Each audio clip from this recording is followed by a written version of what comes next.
और अगले आधे घंटे तक आपके सवालों का सबसे बड़ा मंच तैयार है। अगर आपने कमोडिटी में कोई ट्रेड किया है, खास करके गोल्ड और सिल्वर में, या फिर नया ट्रेड करना चाहते हैं, जानना चाहते हैं आगे बाजार की चाल क्या होगी, तो आप सवाल पूछिए। नंबर आप नोट कर ले, जिस नंबर पर आप कॉल कर सकते हैं 022-2300-1634।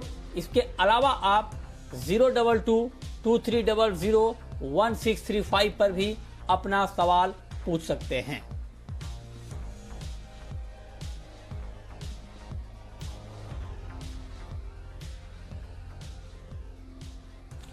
तो सवाल जवाब का सिलसिला हम शुरू करेंगे, लेकिन उससे पहले आपको यह बताते हैं कि जिस तरह से गोल्ड और सिल्वर की कीमतों में बेतहाशा तेजी आई, क्या अब आपके लिए गोल्ड खरीदना ठीक है या अभी आपको रुकना चाहिए? आपको ज्वेलरी कब खरीदना चाहिए? दिवाली तक सोने के भाव क्या हो सकते हैं? ये तमाम ऐसे सवाल हैं जो आप जानना चाह रहे होंगे। तो इन्हीं कुछ महत्वपूर्ण सवालों पर हमने बात की है आईबीजे के सेक्रेटरी सुरेंद्र मेहता से। ये सुनिए। दिवाली का भाव आप क्या देख रहे हैं? मुझे लगता है दिवाली तक, आज ही जैसे आप बता रहे हैं, 52,435 तक सोने का भाव जा चुका है। फिलहाल ये 52,200 के आसपास ट्रेड कर रहा है। मुझे लगता है कि दिवाली तक सोने का भाव बिना जीएसटी के 54,000 रुपए तक पक्का जा सकता है, और जीएसटी के साथ ये भाव लगभग 56,500 के आसपास। चांदी का भाव दिवाली तक 70,000 रुपए बिल्कुल क्रॉस करेगा। ठीक है, तो 54,000 गोल्ड और 70,000 सिल्वर, ये पहला सवाल हो गया। दूसरा सवाल सर, कि ऐसे में क्या अभी सोना और चांदी खरीदना चाहिए निवेश के लिहाज से? मेरा अपना मानना है कि सोना और चांदी में कभी भी आप शॉर्ट मत होइए, किसी को भी बेच कर नहीं चलना चाहिए। खास तौर पर जो नए निवेशक होते हैं या ज्वेलर होते हैं, ये हिस्टोरिकली मैंने देखा है कि इसको जो भी बेच कर चला है वो हमेशा फंसता है। तो इसमें आप हमेशा एक तेजी का मूड बना के रखें, चाहे ये 10 साल पुरानी बात हो या अभी 1 हफ्ते पुरानी बात हो। जिसने भी चांदी में या जिसने भी सोने में शॉर्ट किया है, वो हमेशा कहीं ना कहीं जाकर फंसा है। तो हमारी ये राय है कि जब भी आपको खरीदना होए, तो आप यदि आप उसको प्रॉप नहीं कर पाते, तो आप एसआईपी के रूप में खरीदिए। हाँ, एसआईपी के जरिए मतलब कम कम करके आप खरीद सकते हैं, ये राय आपको दी जा रही है। तीसरा सवाल सर, ये तो इन्वेस्टमेंट की बात हो गई, लेकिन अगर किन्हीं को शादी के लिए गोल्ड खरीदना है, तो क्या उनको कुछ और दाम कम होने की उम्मीद करनी चाहिए, या इस उम्मीद में ना रहें, अभी खरीद लें? क्या करना चाहिए उनको? बिल्कुल ऐसी कोई उम्मीद में नहीं रहना चाहिए। मेरा अब भी मानना है कि सोने में तेजी बरकरार रहेगी जब तक बॉन्ड यील्ड्स में ज्यादा रिटर्न नहीं मिलेगा, तब तक सोने में तेजी बरकरार रहने वाली है। हाँ, यदि एक छोटा सा पुल बैक आ सकता है, एक बार थोड़ा सा रिवर्स में आ सकता है। तो यदि आपके शादी का प्रोग्राम 3 महीने बाद है, तो आप 3 महीने में एसआईपी करिए। 4 महीने के बाद शादी है, तो आप 4 महीने की एसआईपी करिए। लेकिन आप ये बिल्कुल सोचिए मत कि सोने में कोई मंदी आ जाएगी और मैं एक साथ में सोना खरीद लूंगा, ऐसा संभव ही नहीं। हाँ, ठीक है। तो ये इसमें आप ना रहें कि दाम बहुत कम होंगे तब आप खरीदें। मेहता जी कह रहे हैं कि दाम बहुत ज्यादा गिरने वाले नहीं है, तो अगर आपको जरूरत है शादी के लिए खरीदना है, तो आपको खरीद लेना चाहिए। चौथा सवाल सर मेरा ये कि जिन लोगों ने 40,000 से 50,000 के बीच में गोल्ड खरीदा है इन्वेस्टमेंट के पर्पज से, क्या उनको अभी अपना पूरा गोल्ड बेच लेना चाहिए, प्रॉफिट बुक कर लेना चाहिए, मुनाफा वसूल लेना चाहिए, या बने रहना चाहिए आगे और मुनाफे की उम्मीद में? देखिए, मेरा इसमें ये डिपेंड करता है कि जिसने भी ये सोना खरीदा है वो निवेशक है, या क्या उसने छोटी अवधि के लिए सोना खरीदा है या लंबी अवधि के लिए खरीदा है। यदि उसने छोटी अवधि के लिए सोना खरीदा है, तो उसको बिल्कुल अभी निकल जाना चाहिए। यदि उसे 15-20% का रिटर्न मिल रहा है, तो उसके लिए इससे अच्छा फायदे का सौदा कोई नहीं हो सकता। लेकिन यदि उसने लंबी अवधि के लिए खरीदा है, तो उसे अभी निकलने की जरूरत है। ठीक है, आखिरी सवाल मेहता जी मेरा आपसे, कि आपने कहा कि गोल्ड में निवेश करना चाहिए, एसआईपी करना चाहिए, यहां तक तो ठीक है, लेकिन निवेश के कई विकल्प बाजार में मौजूद हैं। लोग कंफ्यूज होते हैं कि किस निवेश के विकल्प में जाएं, किस तरह से गोल्ड खरीदें। तो आपके हिसाब से निवेश का सबसे बढ़िया विकल्प अभी गोल्ड में कौन सा है? देखिए, गोल्ड में फिलहाल जो सबसे अच्छा निवेश का विकल्प वो सोवरिन गोल्ड बॉन्ड ही है। और लेकिन सोवरिन गोल्ड बॉन्ड हर महीने इसका महीने में 4 दिन ओपन होता है, बाकी आपको उसमें अपॉर्चुनिटी मिलती नहीं है। लेकिन डिजिटल गोल्ड एक ऐसा विकल्प है, डिजिटल गोल्ड में आप 1 रुपया भी इन्वेस्ट कर सकते हैं। तो मेरा ऐसा मानना है कि डिजिटल गोल्ड के जरिए सोने में निवेश करना सबसे अच्छा निवेश है। और इसको आप 0.1 ग्राम से 1 ग्राम कभी भी आए तो उसके बाद आप उसको मैच्योर कर सकते हैं और आप वो कॉइन अपने घर पे मंगा सकते हैं। तो डिजिटल गोल्ड और सोवरिन गोल्ड बॉन्ड दोनों बहुत ही बेहतरीन विकल्प हैं सोने में निवेश करने।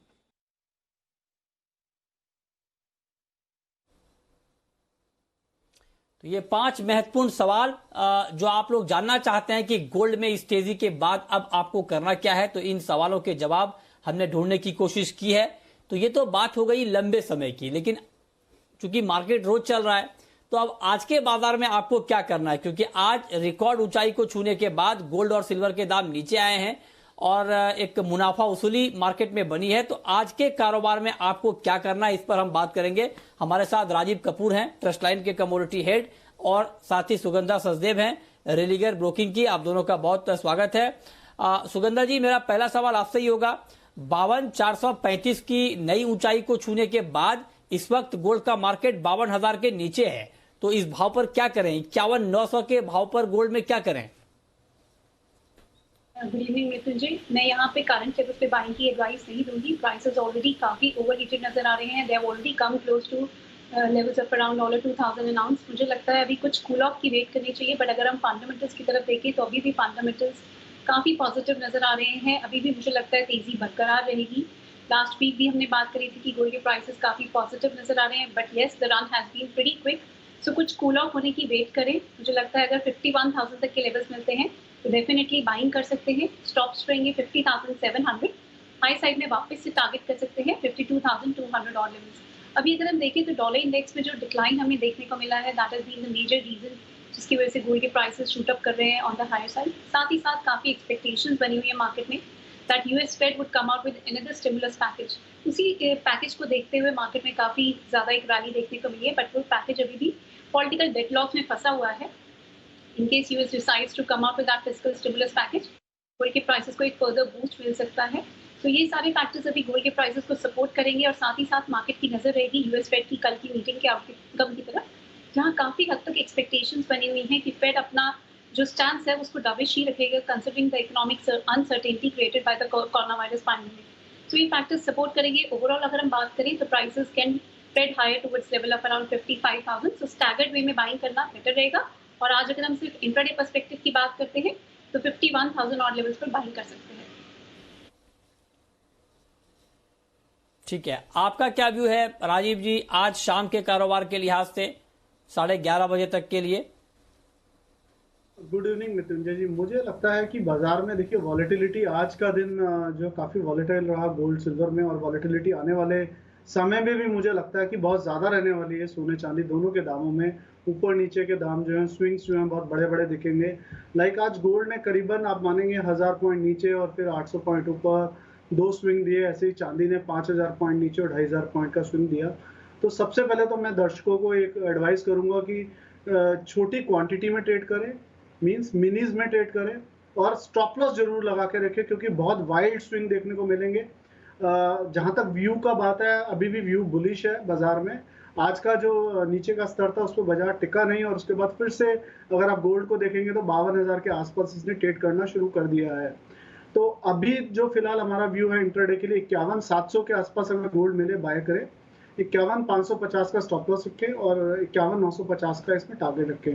और इनकेस बाजार इवनिंग सेशन में 52,100 के ऊपर प्राइजेस सस्टेन करते हैं तो हो सकता है बाजार फिर से एक जो कल का हाई था उसको छूने की कोशिश करे, आज सुबह के हाई को छूने की कोशिश करे। तो अभी भी बाजार में हमारा जो व्यू है बुलिश है, बट वॉलेटिलिटी बढ़ गई है। स्टॉप लॉस छोटे रख के और स्टिक स्टॉप लॉस के साथ काम करना है, और क्वांटिटी भी मतलब मिनी में काम करें, बड़े की जगह। ठीक है, तो ये राय गोल्ड के ऊपर निकल कर आ रही है कि ताजा भाव पर बाइंग से बचें, जब मार्केट नीचे आए तब आपको खरीदना है, लेकिन जो भी आप ट्रेड करें मजबूत स्टॉप लॉस जरूर लगाएं और उसको फॉलो करें। ठीक है, ये बात हो गई गोल्ड की।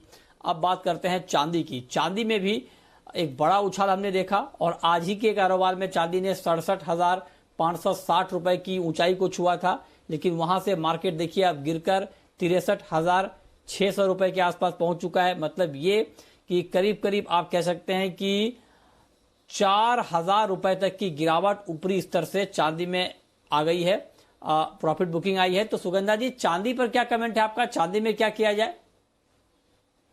मृत्युंजय, चांदी की बात करें तो काफी आउट परफॉर्मर रही है। अगर इस साल के रिटर्न्स की भी बात करें तो इसने गोल्ड के रिटर्न्स को भी काफी हद तक सरपास कर दिया है और मुझे लगता है अभी चांदी में वॉलेटिलिटी बरकरार रहेगी और इससे इनफैक्ट मीडियम टर्म के भी जो टारगेट्स है उसको अचीव किया है। सिल्वर में मेजरली कंसर्न्स रहे हैं सिल्वर की माइन सप्लाई को लेके। लैटिन अमेरिका की साइड से काफी हद तक सप्लाई हर्ट हुई है और ये एक मेजर ड्राइवर रहा है सिल्वर के प्राइसेस के लिए। साथ ही साथ स्टिमुलस की एक्सपेक्टेशंस और strong investment demand in the second quarter of this year, ये एक फैक्टर्स रहे हैं जिन्होंने चांदी की इस रैली को प्रोपेल किया है। और अगर हम ओवरऑल भी देखें तो पिछले काफी सालों के बाद चांदी कंसोलिडेशन फेज से बाहर आई है और चांदी ने 61,000 के लेवल्स को ब्रेक किया है। इसी वजह से हमने जो रनअप देखा है वो काफी स्विफ्ट रहा है। रादर मीडियम टर्म टारगेट्स को भी चांदी ने ऑलमोस्ट एक वीक में अचीव किया है।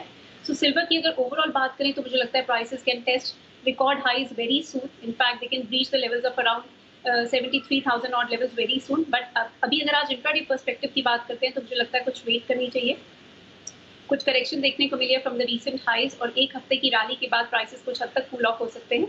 सो मुझे लगता है अगर आज इंट्राडे सेशन में 61,000 तक के लेवल्स मिलते हैं तो वहां पर डेफिनेटली बाइंग कर सकते हैं। स्टॉप्स रहेंगे 59,000 ऑन द डाउन साइड और हायर साइड में वापस से 65,000 ऑड लेवल्स देखने को मिल सकते हैं। ठीक है, तो ये राय आपकी चांदी पर है। चांदी में इस वक्त 3% से ज्यादा की गिरावट है। 2,000 रुपए तक दाम चांदी के अभी नीचे हैं और ऊपरी स्तर से तो करीब 4,000 रुपए आप कह सकते हैं। तो ये बात हो गई गोल्ड की और सिल्वर की। अब शुरू करते हैं सवाल जवाब और पहला सवाल है कैलाश चंद्र मोदी का, शहदुलपुर से हमारे साथ जुड़ रहे हैं। पूछिए कैलाश जी। नमस्कार जी सर, अगस्त कॉपर में क्या ट्रेंड रहेगा और हाई और लो क्या रह सकता है अगस्त में? बताइए राजीव जी, कॉपर में क्या ट्रेड अभी करना चाहिए? ऊपर का भाव क्या हो सकता है? आज 501 रुपए के आसपास, 502 रुपए के आसपास है भाव। तो क्या अपसाइड और डाउन साइड आप देख रहे हैं? मृत्युंजय जी, मुझे लगता है कि जो पूरा कमोडिटी जो नॉन एग्री कमोडिटी कॉम्प्लेक्स है ये पूरा का पूरा थोड़ा सा ओवरबॉट दिख रहा है, स्पेशली मेटल्स और नॉन फेरस मेटल्स दोनों ही। तो मुझे लगता है कि थोड़ा बाजार में दबाव रहने वाला है आने वाले 7-8 दिन के लिए और मेरे को नीचे आते हुए दाम ज़्यादा दिखते हैं। पहला स्तर तो एक 499 498 दिखता है मुझे कॉपर में अचीवेबल है और अगर बाजार 498 के नीचे में सस्टेन किए तो उस स्थिति में मैं इसको बाजार को 492 तक फिसलते हुए देख रहा हूँ। तो मेरी राय में थोड़ा कॉपर अगर थोड़ा रिकवरी दे 504 505 के आसपास, वहाँ पर बिकवाली की एडवाइस होगी हमारी तरफ से और इसमें स्टॉप लॉस मेंटेन करके चलना है 507 रुपये 50 पैसे का। 501 499 के दो टारगेट रहेंगे और 499 के नीचे सस्टेन किया तो फिर 492 तक बाजार नीचे आ सकता है। ठीक है, अगला सवाल है राधा गुप्ता का, पटना से हैं हमारे साथ। पूछिए। हेलो हेलो हेलो जी पूछें। सर, मेरा सवाल गोल्ड और सिल्वर पे था। गोल्ड पे था कि सर यदि हमारे पास अभी मतलब मेरे पास कुछ सोना रखा हुआ है तो अभी बेच दे या इससे ज्यादा भी भाव जा सकता है सर? हेलो। देखिए, अभी हमने ये सवाल पूछा था जो आपके मन में है, हमें एक्सपर्ट से हमने पूछा था। चलिए दोबारा पूछ लेते हैं। सुगंधा जी, इनके पास गोल्ड रखा हुआ है। राधा जी, आपने ये गोल्ड कब खरीदा था? सर ये अभी का ही है, मतलब 51,000 का ही है। अच्छा हेलो। अच्छा, 51,000 पे आपने गोल्ड खरीदा है। आप जानना चाहती हैं कि अभी बेच दें या और आगे मुनाफा मिल सकता है। बताइए सुगंधा जी, आपका क्या सुझाव होगा राधा जी को? इनको अभी 51,000 के आसपास इन्होंने गोल्ड खरीदा है, ये जानना चाहती हैं कि अभी बेच दें या अभी रुके रहें, आगे दाम बढ़ने वाले हैं, क्या करना चाहिए? राधा जी, मेरी एडवाइस रहेगी कि आपको एक अच्छा डिसेंट प्रॉफिट हो रहा है, प्राइसेस ऑलरेडी ओवरहीटेड नजर आ रहे हैं, आप 52,000 के आसपास अपना प्रॉफिट बुक करें और दोबारा कुछ डिक्लाइन देखने को मिलते हैं टुवर्ड्स लेवल ऑफ अराउंड 51,000 से 50,900। दोबारा से बाइंग कर सकते हैं। सो मेरी एडवाइस रहेगी आप प्रॉफिट डेफिनेटली ले लें, यहाँ से बुक करें। ठीक है, अगला सवाल गोपाल का है, राजस्थान से हैं हमारे साथ। पूछिए गोपाल जी। जी सर नमस्कार। नमस्कार, पूछिए। हाँ सर जी, गुआर ट्रेड पे है, हाजिर में पड़ा है सोबरी गुआर, तो ये 5000 हो सकता है क्या? और वायदा बाजार में गुआर में क्या करें? बताइए राजीव जी, 5000 क्यों नहीं हो पा रहा है ग्वार? क्या करना चाहिए मार्केट में अभी? मृत्युंजय जी 4000 के आसपास मेजर बैरियर्स हैं, और अगर बाजार उसको एब्जॉर्ब भी करता है तो फिर 4150 4200 मतलब 4150 4250 पर फिर से एक भयंकर एक जोन है जहां पर काफ़ी सप्लाईज पहले भी रहे। तो ये दो जंक्चर है जिसके ऊपर बाजार का चलना बहुत ज़रूरी है गुआर का खास तौर पे।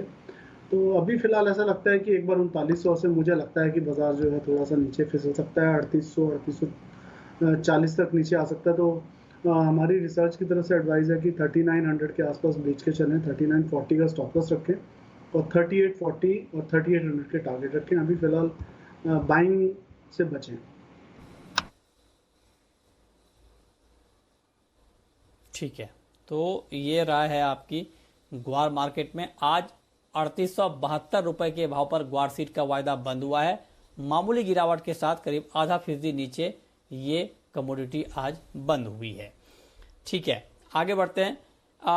क्रूड की बात करते हैं। सुगंधा जी, क्रूड का मार्केट अभी आपको कैसा लग रहा है? यहां पर कोई ट्रेड लेना चाहिए या अवॉइड करें इस काउंटर को? अभी क्रूड की बात करें तो एक रेंज में हमने ट्रेड देखा है, काफी टाइम से प्राइसेस एक रेंज को ब्रेक नहीं कर पा रहे हैं। On the downside prices are supported by levels of around 2900, और वहीं अगर हम हायर साइड की बात करें तो 3150 टू 3180 और लेवल्स एक स्ट्रॉन्ग रेजिस्टेंस की तरह एक्ट कर रहे हैं। ओवरऑल अगर हम फंडामेंटल्स की बात करें तो एक तरफ डिमांड को लेकर काफी हद तक कंसर्न्स बने हुए हैं because of the rising covid cases, but वहीं दूसरी तरफ जो स्टिमुलस की एक्सपेक्टेशंस है और decline in dollar index, that is favouring the outlook for crude oil prices. But अभी अगर आज में इंट्राडे सेशन की बात करूं तो वापस से prices on the higher side trade कर रहे हैं। सो रेंज ट्रेड को देखते हुए मैं सेलिंग की प्रेफर करूंगी at levels of around 3130। Stops रहेंगे 3180 ऑन द हायर साइड, और डाउन साइड में टारगेट कर सकते हैं 3040 और लेवल्स। हैविंग सेड, जब तक प्राइसेस 2900 मार्क को ब्रेक नहीं करते सिग्निफिकेंट सेलिंग देखने को नहीं मिलेगी। वहीं ऑन द कॉन्ट्ररी अगर 3190 मार्क को ब्रेक करते हैं प्राइसेस, एक फर्दर सिग्निफिकेंट रन अप देखने को मिल सकता है towards level of around 3450 to 3500 as well in coming days. ठीक है, अगला सवाल है करण का, कर्नाटक से हैं। पूछिए करण जी। सर अभी मेरे को क्रूड के बारे में पूछना था। क्रूड में अभी करंट में क्या पोजीशन बना दो इंट्राडे के लिए? अच्छा, क्रूड में अभी करंट, अभी क्रूड की इनफैक्ट हमने बात भी की। ठीक है राजीव जी, आपके हिसाब से 3112 ये क्रूड का ताजा मार्केट प्राइस है। इस भाव पर इंट्राडे के लिए आज शाम के कारोबार के लिए क्या ट्रेड लिया जाए? मृत्युंजय जी, इसमें दो ट्रेड बन रहे हैं। क्रूड ने एक नीचे से रैली लिया था कल 3030 से और 3140 तक का, और उसके बाद बाजार एक रेंज में चला गया है। देखिए, दो ट्रेड बनेंगे। या तो बाजार में बाइंग इनिशिएट करें 3090 3080 के आसपास, स्टॉप लॉस रखें 3050 का और टारगेट रखें 3150। और दूसरा ट्रेड ये बनता है कि अगर बाजार नीचे नहीं आता 3080-90 पर, तो जैसे ही बाजार 3130 के लेवल को ब्रेक करता है तो वहीं पर बाइंग इनिशिएट कर सकते हैं। स्टॉप लॉस रखना चाहिए 3095 का उस स्थिति में, और टारगेट रहेंगे अपसाइड में 3170 के। ठीक है, अगला सवाल है सोनू का, नागपुर से हैं हमारे साथ। पूछिए सोनू जी। मेरे को हाजिर में चांदी लेना है, तो अभी लेना कि रुक के लेना? क्या सवाल है आपका, दोहराएंगे आप? चांदी लेना है मेरे को हाजिर में। अच्छा, हाजिर में आपको चांदी खरीदनी है। ठीक है, तो अभी क्या करना चाहिए? सुगंधा जी बताइए, स्पॉट में चांदी खरीदना है तो क्या अभी इस भाव पर खरीद लें, या अभी जो आज हम एक गिरावट देख रहे हैं ये गिरावट थोड़ी और बढ़ सकती है, इनको थोड़ा और सस्ता भाव मिल सकता है? क्या सुझाव होगा आपका? जो स्पॉट की बात करें तो डेफिनेटली चांदी में बाइंग करनी चाहिए बिकॉज लॉन्ग टर्म आउटलुक अभी भी काफी पॉजिटिव नजर आ रहा है। In fact we have also revised our targets on the higher side, तो यहाँ पर भी बाइंग कर सकते हैं। बट येस, कुछ स्लाइटली कूल ऑफ करें prices, and in case you are able to get prices around 60,000 to 58,000 बहुत फेवरेबल रहेंगे वो लेवल्स बाइंग करने के लिए। और लॉन्ग टर्म आउटलुक की बात करें तो yes, we are looking at prices breaking even the record highs of 73,300, or in fact we are even looking at levels of around 85,000 from a 1 to 2 year perspective. So मुझे लगता है चांदी में definitely spot में buying कर सकते हैं और फ्यूचर्स में भी बाइंग कर सकते हैं ऑन स्मॉल डिक्लाइंस। ठीक है, तो आपके लिए खरीदने की राय है, लेकिन अगर आप थोड़ा सा रुक सकते हैं तो और रुक जाएं। सुगंधा जी कह रही है कि 60,000 का भाव भी दिखा देगा और वहां पर अगर आप खरीदेंगे तो फिर आगे आपको अच्छा प्रॉफिट मिल सकता है। आगे के फंडामेंटल मजबूत हैं, अभी थोड़ी सी गिरावट और बढ़ सकती है। ठीक है, अगला सवाल नरेंद्र का है, पूछिए नरेंद्र जी।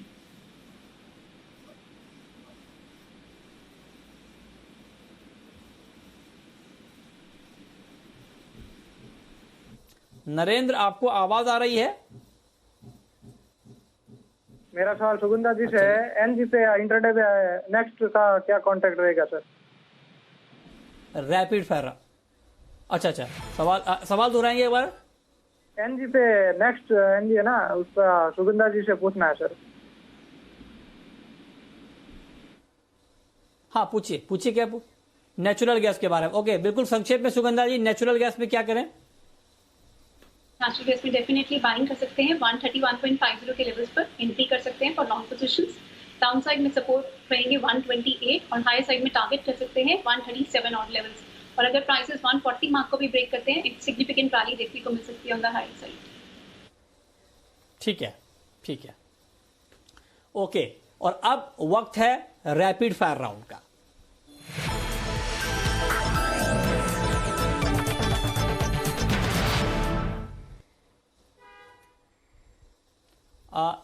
राजीव जी, आपकी पहली rapid fire call. Sir, natural gas में सेलिंग की एडवाइस है 139 पर, स्टॉप लॉस 142, 134 का टारगेट।